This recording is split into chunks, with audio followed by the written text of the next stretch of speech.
Hello and welcome to a new episode of Sip Solves. Today we're going to do something a little bit different, as you might already see on the screen. There's not a 10 by 10 international drafts board, but in fact 8 by 8. And this position is from Brazilian drafts. Brazilian drafts has the same rules as international drafts, but just played on a smaller board. And I think it's an interesting alternative way of puzzling,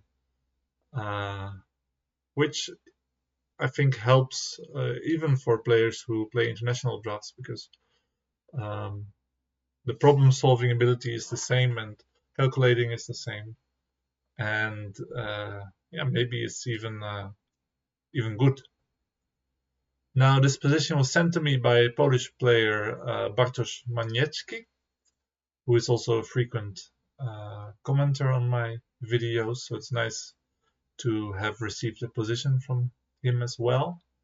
According to him, it's not his own position, but rather from a game between what's probably two Brazilian guys. He couldn't really remember.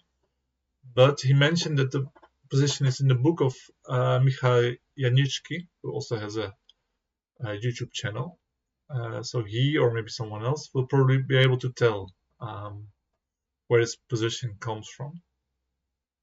Bartosz has made a nice description for this position as well. And to help myself and also help you to follow, I have added notation besides the board, numbers for rank 1 to 8 and columns A to H, like chess notation. I think that's all. If you'd like to have a go yourself, check the link in the video description. And now I will try to solve this. So let's start and turn on the timer. Let's first go through the description. In the game, Black was trying to achieve this position from few moves before, seeing big troubles for White in here. Why? After c3, Black has prepared a tactical solution.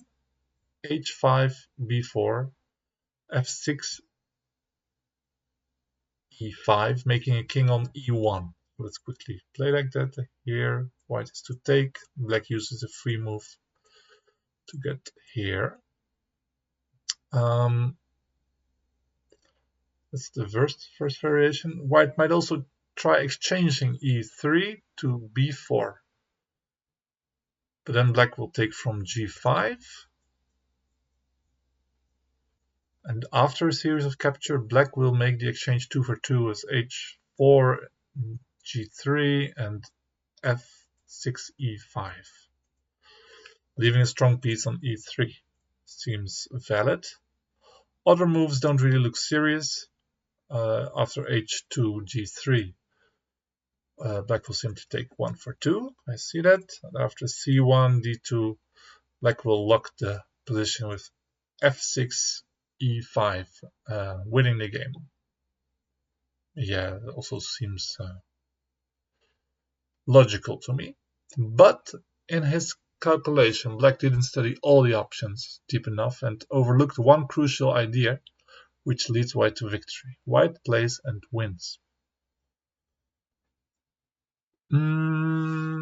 So White probably has some tactical idea, and I already have a bit of a clue where to look, because I saw something shimmering while I was playing all these variations.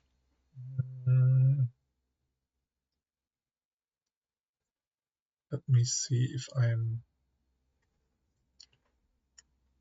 correct with this idea, because I thought there might be a counter combination after the first variation, in which Black goes to king, because White ends up with a free move. And I did see some path I could take.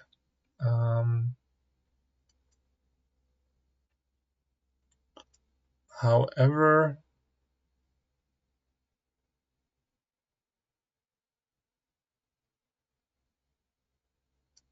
I don't see how to achieve this, because yeah, black of course finishes with a king on e1, and white has a piece on b6, that is, and I hoped I could use this shot in the end, because with the piece here I could probably make the king end up on this square, and then I just have to organize this route. But I don't really see how.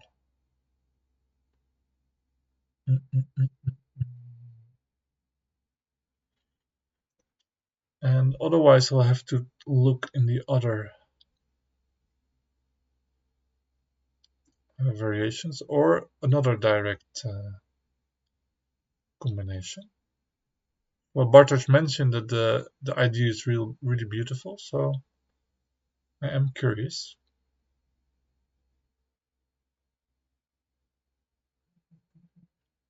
I still think it's most likely this move, because black doesn't really have any other options than taking this,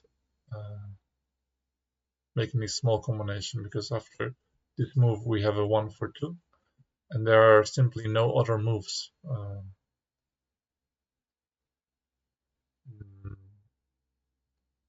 Is it true? Because I also have to check this move followed by like f6, e5, followed by d6, e5. No, of course not, because then I'm able to take two pieces like that. I don't have to go here or there. So yeah, let's check a little bit more this move followed by the combination, see if we can find a counter combination.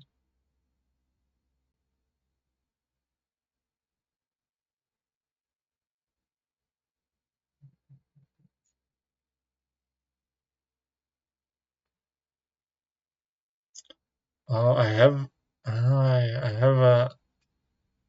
another idea,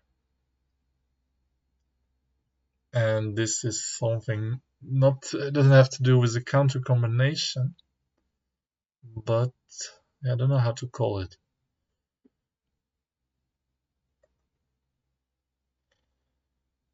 Counter, some kind of counter action, which is really surprising.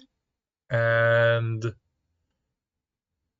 yeah, on our board, so to say, of international drafts, I don't think this would ever occur from such a natural position. But on the small board, these kind of traps or locks, I should rather say, are a bit more feasible, because yeah, all pieces are just closer together, and kings do have a very limited range of motion. Now I will just try to see if I can really see like through the end if there is a sharp variation which kind of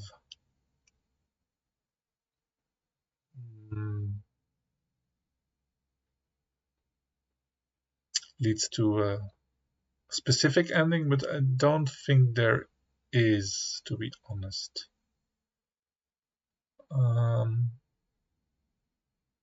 Which doesn't matter, because the solution is fun as it is. So actually I'm going to show it, and if you haven't found it already, the big hint is some kind of lock, and yeah, so you can still pause the video if you'd like to try it yourself, because I'm going to show the solution right now. White attacks,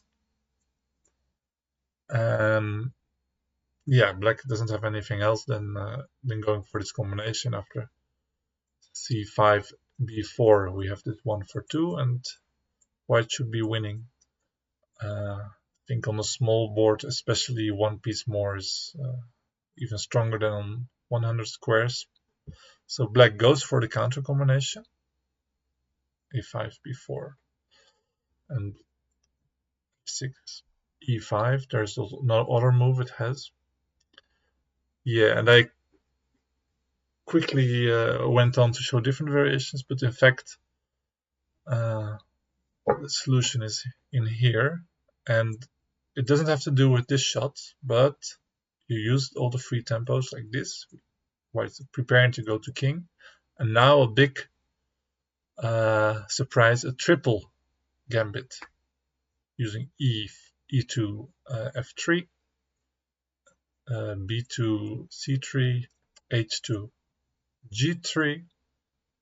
Now these three pieces together with the black king are locked by pieces g1 and c1, and the king is able to lock the remaining black pieces. Yeah, giving a win for white. So black might be able to remove the king from this line for a short moment. Variation like this, but it will not really help him, because if he gives two pieces here, this piece is bound to be locked as well. It will reach h2, but then black will have to surrender. Yeah, it would be funny to kind of extend this lock, but I don't think there is a forced variation which goes like this. Sometimes you see it in compositions, and just to show you the idea, it would be something like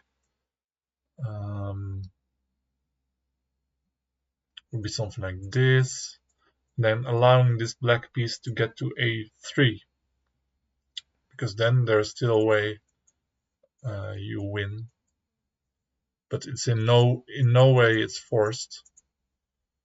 And now it would be important for white to go. Oh no, I need to be on the square already. Sometimes you see this. This would actually be a blunder here, because now black makes a draw like this. But sometimes you see this kind of lock with an extra sacrifice, the king going here, and the game will end with precisely this lock. But yeah, as I said, there's no reason for white to leave the main diagonal. All right, I think I can pause the clock. Yeah, nice, really nice position. Really a bit of a break from all the very difficult 10 by 10 positions that I did solve before the summer. And good to be back here with something new. And I really encourage people to send me something, other positions. And as you see, they don't have to be strictly 10 by 10. You can also send me some other kind of puzzles. I'll be happy to try them. And yeah, looking forward to the next Brazilian draughts puzzle, because as you see, there are quite some secrets to unlock. Yeah, thanks for watching, and see you in the next one. Bye.